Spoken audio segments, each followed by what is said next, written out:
Welcome to the Fantasy Champions Fantasy Football Podcast. Here's your host, Morgan Colby and Rick Lemon. What's poppin', Fantasy Champs?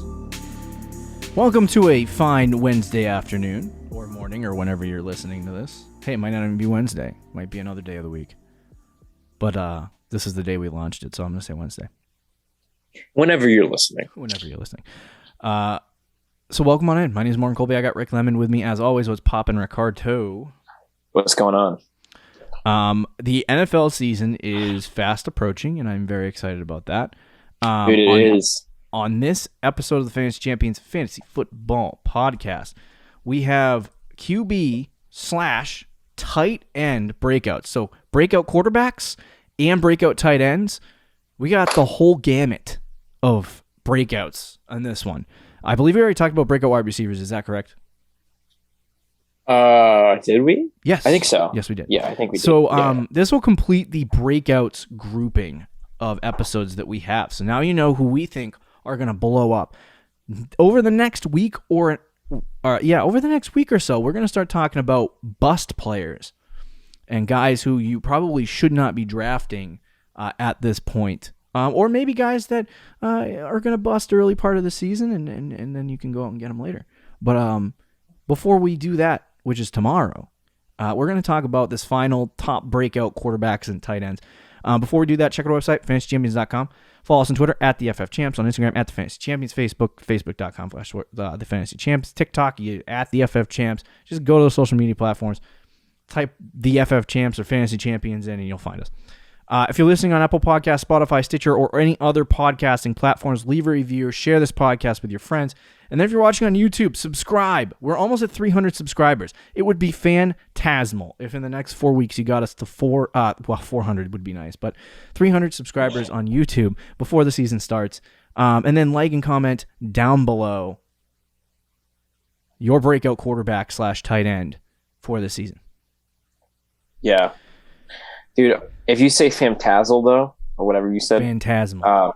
Phantasmal, yeah, I don't know. Phantasmal, you said. It's Phantasmal. Phantasmal, yeah. If you say that again, I don't think we're getting to that subscriber mark. Okay, all right. It would be fantastic if you... There we go. Okay, all right. All right, so let's talk about some breakout quarterback and tight ends. We'll start with the quarterbacks. We'll go into the tight ends. We're going to talk about 4 players today. I believe me and Rick do have more quarterbacks, so we might have some honorable mentions in there, more quarterback breakouts. But and this is the first time that we're really going to give you some insight into who we like at the tight end position this year. And so there's one guy that might be a little bit of a hotter take, I guess. It's a little bit of a hot take, but yeah. But we'll throw him in there. So let's start with the number one guy. We'll do the quarterbacks first, then go into the tight ends. We only have 25 to 29 minutes, so we'll try to squeeze it in there. But we're going to start with Jalen Hurts, who is the number one breakout quarterback that we have on this list. And Hurts is an interesting conversation because this is just like Kyle Pitts, this guy is a polarizing player in the fantasy community. There's a lot of polarizing players, people who, people will fight anyone in the fantasy community, but when there's a player that may or may not be in the same vicinity opinion-wise, right. Like this is a Jonathan Taylor truthers, you're either a Jonathan Taylor truther or you're a guy who hates Jonathan Taylor. Can't be either way. Kyle Pitts people, same way. Jalen Hurts people, you either love him, you freaking hate him. Could go either way. Mm-hmm. So we're going to explain to you why, not Kyle Pitts, why Jalen Hurts is going to be a breakout quarterback. Now, there was some reports that, and I want to ask you, Rick, before we even start with this, there were some reports surrounding the Eagles potentially getting Deshaun Watson in a trade. They were very close to a deal or whatever. Since then, it's been like a week or so, and I do not believe I've heard anything about that. I don't think the trade is actually going to happen. In fact, I think I heard one of the bigger media outlets report that was crap. So yeah, I don't know. I think Hurts is going to stay an Eagle, but if a trade were to go down, and Jalen Hurts would leave the Philadelphia Eagles and end up in Houston and be the starter there, would that change your breakout feelings? It's hard because like his style of play and his rushing floor, it wouldn't really matter what team he's on as long as he's starting. Right. But Houston is such a mess. I mean, they're so bad all the way around, and their coaching staff, do you trust them? Like, to even use Jalen Hurts right. I think if he went to Houston, it definitely would hurt. Because Houston is a total I would mess. agree. So we will preface this by saying, yes, Jalen Hurts is a starting for the quarterback for the Eagles right now. If you're listening to this podcast and it's the beginning of September and you're preparing for your draft and you're like, okay, I want to see some breakout guys, and you happen to stumble upon this episode. Currently, as we speak, Jalen Hurts is a Philadelphia Eagle. So there you go. So let's get the conversation started about Jalen Hurts. I think clearly the elephant in the room is Jalen Hurts' rushing upside. In the games that he started this year, he had 18 carries, 11 carries, 9 carries. So he literally averages about like 12 to 14 carries a game. I think it'll be right around 10 this year if he starts the whole season. But he has this big rushing floor where he gets, like, in the starts as well, he averages right around like 60 something yards per carry. I mean, wow, that would be absolutely absurd. That would be that's absurd. Like Mike Vick on Madden back in like 2004. But anyway, 60 yards a game.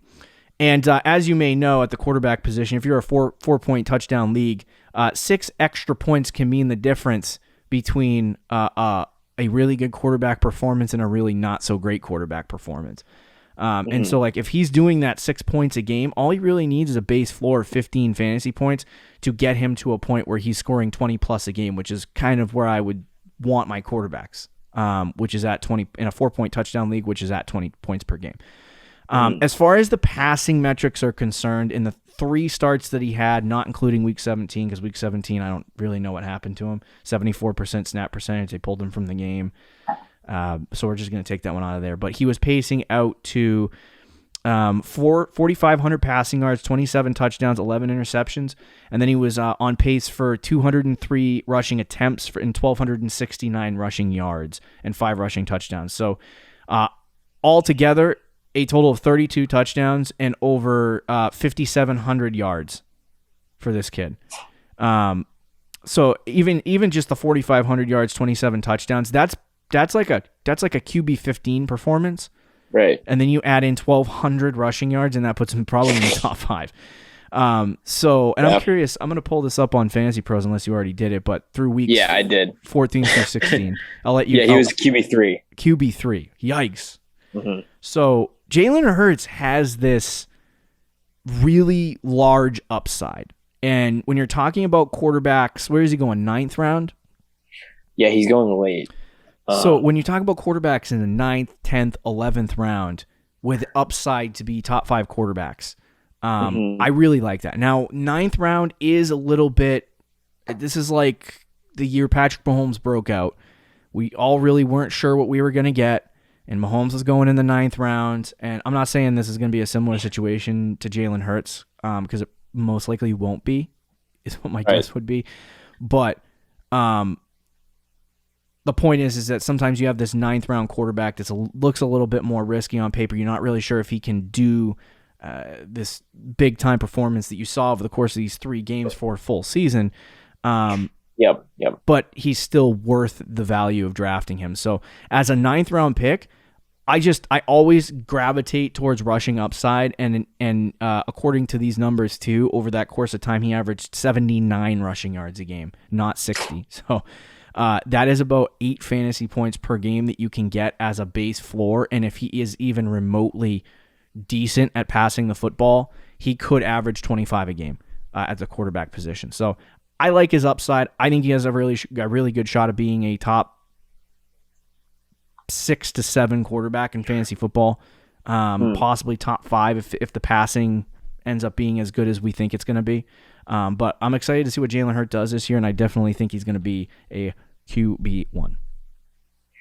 Yeah, I mean, you touched on all the points again. You're big Jalen Hurts guy. I should just dial it back sometimes because I always take all the points and then I leave you with the scraps. I will say you are probably more of a Jalen Hurts guy than I am, but I still like him a lot, and I think his value is fantastic. I mean, we're looking at those late round quarterbacks. What I've always said on this show, and I've said to you before, is like when I draft, I like to take. I don't always do this, but if the opportunity is there, I'll do it. I'll take a young quarterback with upside. Than a veteran. I think he's perfect for that, and he falls into that category where I can take him that late as that young quarterback with upside, and then maybe the next round or a round or two, I take a veteran guy who I know will be at least stable for me. Right. So yeah, I mean he's a perfect guy to draft, and you made all the great points about him breaking out. I mean he was phenomenal last year, fantasy wise, when he was starting. There was a little bit of passing concerns that he wasn't the best passer, but we're not too worried about that fantasy wise as long as he's playing. But he was, I mean, as long as he's rushing. Good enough. You know, his problem was the completion percentage. Yeah. He had 54% completion percentage, which is not good through those few weeks, I think, combined. Yeah. So he was on pace for that 54%, and he's going to have to be better than that. But they added a few offensive linemen. They obviously drafted Devonte Smith, who I think could be huge. They were college teammates. I'm not really the biggest Jalen Reagor guy anymore, so I think Devonte Smith helps him a lot there. Right. He's still got Dallas Goddard, Miles Sanders. We're not too sure about this year, but at least could be decent for him. So he has weapons around him. He has the opportunity, obviously, and as long as he runs like he did last year. I mean, you should be all over Jalen Hurts because he really does. It's rare to see a quarterback go in like the 10th round that has top 3 potential. Yeah. But Jalen Hurts really does. He also, I think, according to PFF, offensive line ranking for the Philadelphia Eagles is number 13 in the NFL. So I think it's better than what it was last year. Yeah, better than what it was last year, and they're a higher rated offensive line this year than most. So. That's good news for Jalen Hurts. Is going to give him time in the pocket to be able to do what he needs to do, whether it's rushing or passing. And then you also have the fact that he currently I think it's a middle of the pack as well for his schedule for this season, strength of schedule, which isn't bad. 14th, I believe. Fine. Yeah. So yeah, he's got a lot of good things to obviously say about him. I think, like Rick said, the biggest concern is probably going to be that completion percentage, and if it stays at that 54% or 52% on the season, in the games I paced out, it was 54%. So is it going to stay at 54, 55%, or is it going to go up to 60%, which I think is a good window for him? He has to show that improvement. Otherwise, I don't think the Philadelphia Eagles are going to be like, oh my God, Jalen Hurts. I think that he is kind of walking a tightrope with Philly. Considering all the reports that I heard about him possibly not being the starting quarterback next year, and they were talking about drafting, Justin Fields and other people in the NFL draft. So, excuse me, but I think that there's a good shot that Jalen Hurts is going to be fine and will be good. Yeah. All right. Yeah, I agree. Let's move on to the next guy. Joe Burrow, lots of really bad things coming out of camp about Joe Burrow, and it made me and Rick sort of hesitant to put him on this list, and it's hard because ACL injuries are not easy to come back from for any position. Quarterbacks, no. It depends on what leg it's on, usually a front leg when you tear your ACL, and then there's problems all season with you, trying to get used to or having this mental situation in your head where you're going to get hit and you're trying to kick your leg out of the way to make sure you don't get hurt. So it messes up your footwork. You don't have the same throwing power. You're not stepping up in the pocket anymore. So there's a lot of questions about whether or not Joe Burrow is going to be able to break out this year. And I might be putting him on this list 1 year too early, but I'm all right with that. So yeah, I will say the stuff in training camp has been not good. A report from Jay Morrison and Paul Denner said that the Bengals offense is turning. What'd you say? Are those Bengals beat guys? They work for The Athletic. Okay. I wish they were Bengals beat guys because those guys know what they're talking about. All I do is watch Patriots beat reporters, so I got an issue. But anyways, they said the offense is turning the ball over multiple times at practice. Burrow's struggles have been particularly noteworthy. They said, quote, throws that felt like a layup last year are dropping harmlessly away from receivers or being easily broken up by multiple defenders. So either the Bengals defense got better or Joe Burrow blows. Which I don't think the Bengals defense got much better. They said the Bengals offensive line has also been a concern, as usual. One of Burrow's better throws to Jamar Chase was only possible because Trey Hendricks slowed down on his way to the franchise quarterback. Gosh. It's the first week of August, and Burrow is less than 9 months removed from major knee surgery. There is no need to overreact this early, but the Bengals' ability to protect Joe Burrow has been a concern through the entire offseason. It will be all the more crucial or critical to provide a clean pocket for Burrow. Otherwise, especially if he's at less than peak form to begin the season. So that's kind of what they were saying. He's struggling with interceptions, inconsistencies in training camp. Zach Taylor also said he's not going to play in the team's first preseason game, which is probably for the best. Yeah, 100% for the best. Yeah. But apparently yesterday and the last couple days, he has had some really great practices to build off of. So, which is a good sign. Very good sign. So I'm going to take the risk, and we'll just talk about Joe Burrow like he's going to break out. Sound good? Yeah, that's fine. So yeah. Go ahead. What were you going to say? I was just going to say, like, I also heard reports, and I think you're the one that told me, actually. Yeah. That he was kind of nervous about the leg. Yeah. It really seemed like he didn't want to get hit down there, which is not a great sign at first. I mean, it's natural. It's very natural. But, like, initially, like, that's something that he will have to get over.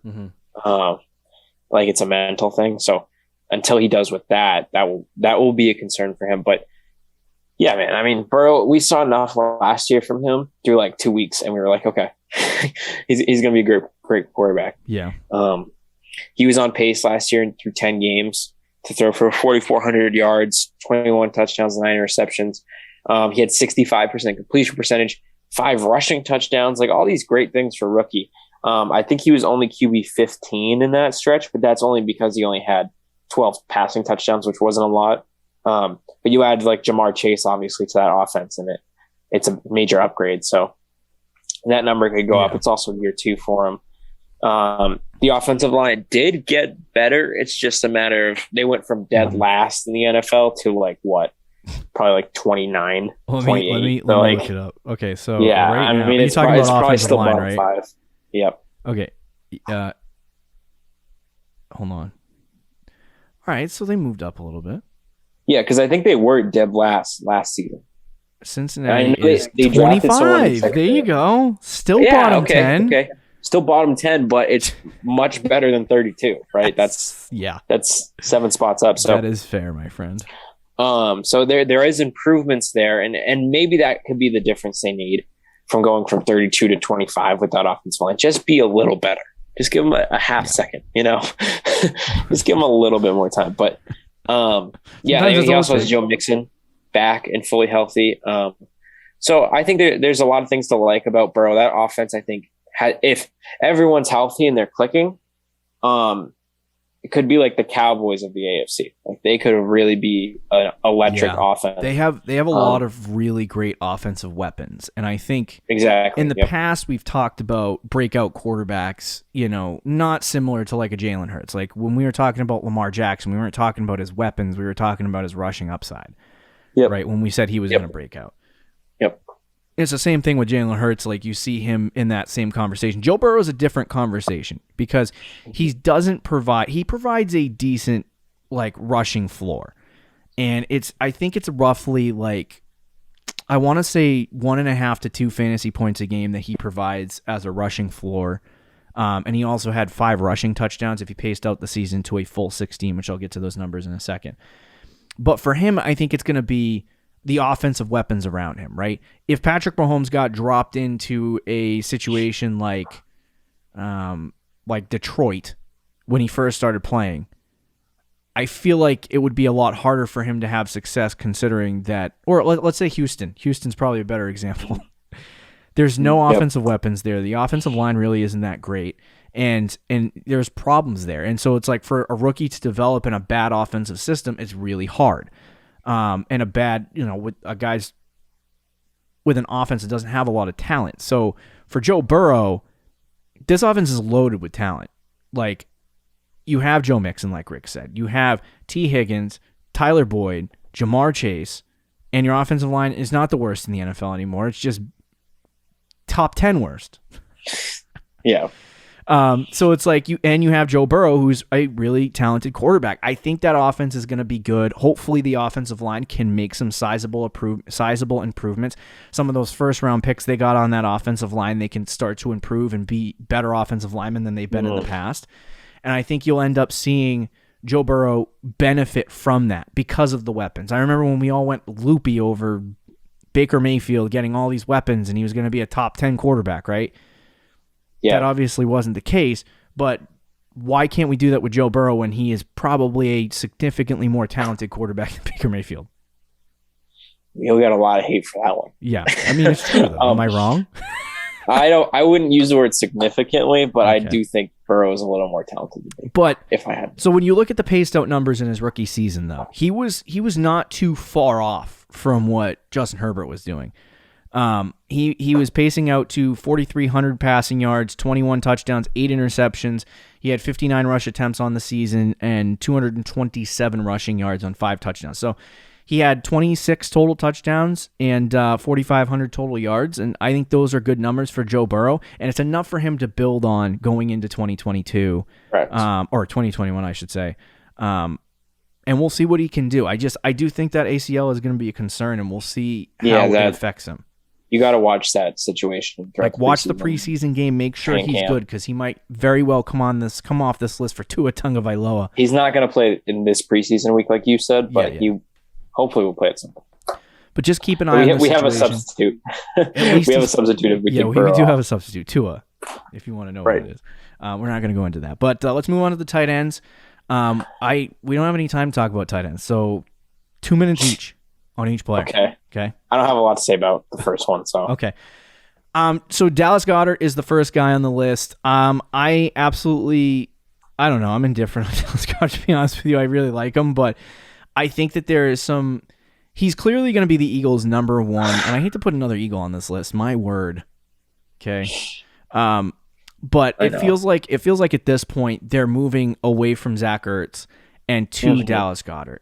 And I'm not sure what they're going to do with Zach Ertz, but it's interesting to see this whole situation where everyone's expecting Dallas Goddard become the number one tight end and Zach Ertz is still there. So we'll see if they get rid of Zach Ertz or move on from him.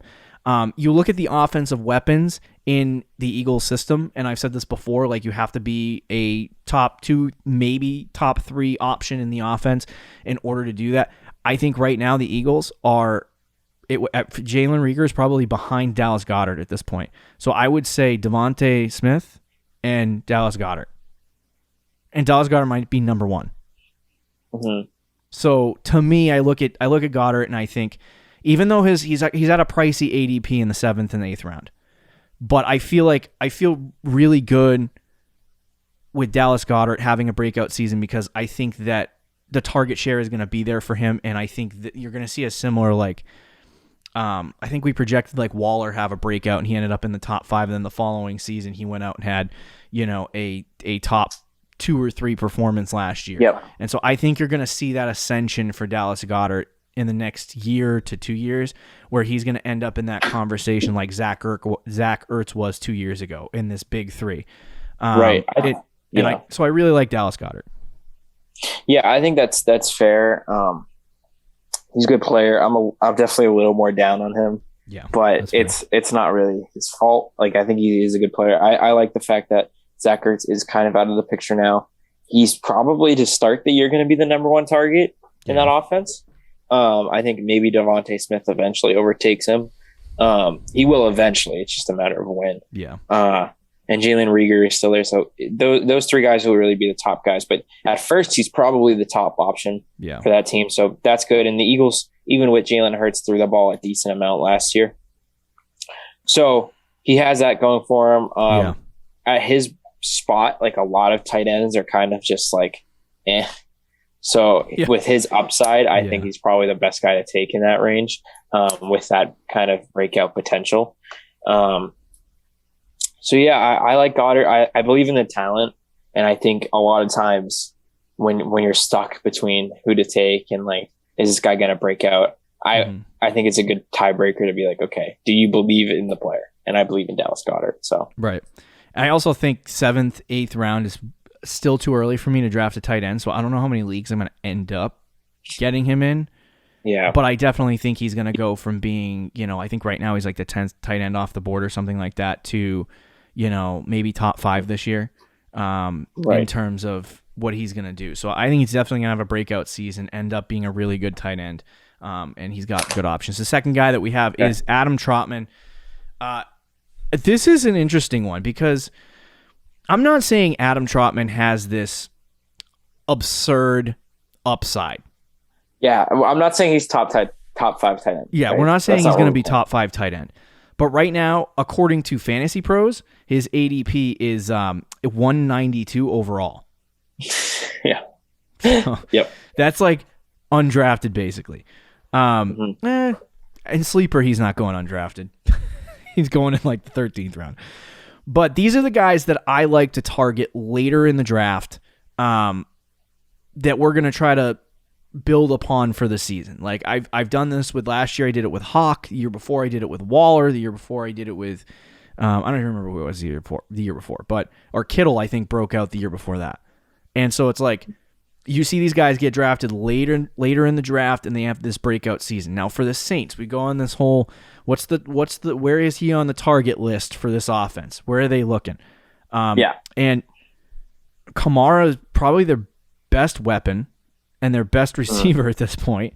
And you have Traquan Smith at wide receiver 1, Trotman at tight end 1.